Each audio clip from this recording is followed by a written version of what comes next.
Ces Binchois sont venus à Bruxelles spécialement pour voir le roi, comme chaque 21 juillet. Tous les ans, on vient, ça nous plaît bien. C'est une tradition que vous avez à chaque 21 juillet? Oui, déjà longtemps. C'est l'unité de la Belgique. On est fiers de lui, quoi. C'est grâce à lui qu'on a une Belgique bien unie. Le roi sort enfin de Saint-Michel et Gudule après le Te Deum, premier grand moment de chaque fête nationale. Trinity a hâte de le rencontrer, lui et la reine, même si le plus important pour elle aujourd'hui, c'est de voir sa sœur défiler sur la place des Palais. Elle fait les cadets, donc cadet Paul Bru. J'espère que ma sœur va bien faire son défilé et c'est tout. Les enfants royaux entament le bain de foule, suivi du roi Philippe et enfin de la reine Mathilde. L'occasion de voir la famille royale au plus près, de lever les barrières avec la royauté le temps d'une poignée de main. Elles sont très gentilles, oui, très aimables, une belle famille.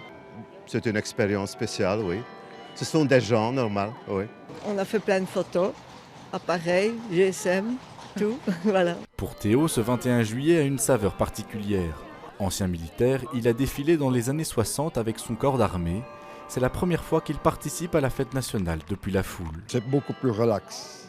Je ne crois pas que j'ai vu le roi quand j'ai fait la parade, tellement que c'était stressant, c'était tête à droite et voilà. Et on a passé devant le roi en essayant de rester dans l'alignement et marcher convenablement. En fait. C'est la première fois que vous le voyez depuis citoyen et c'est la première fois que vous voyez le roi en fait. Oui. J'ai toujours demandé un jour pour venir voir ça comme spectateur. Voilà, aujourd'hui, c'est le jour arrivé. En fait, voilà. Un passage remarqué avec en plus quelques cadeaux et acclamations pour bien entamer cette journée de festivités.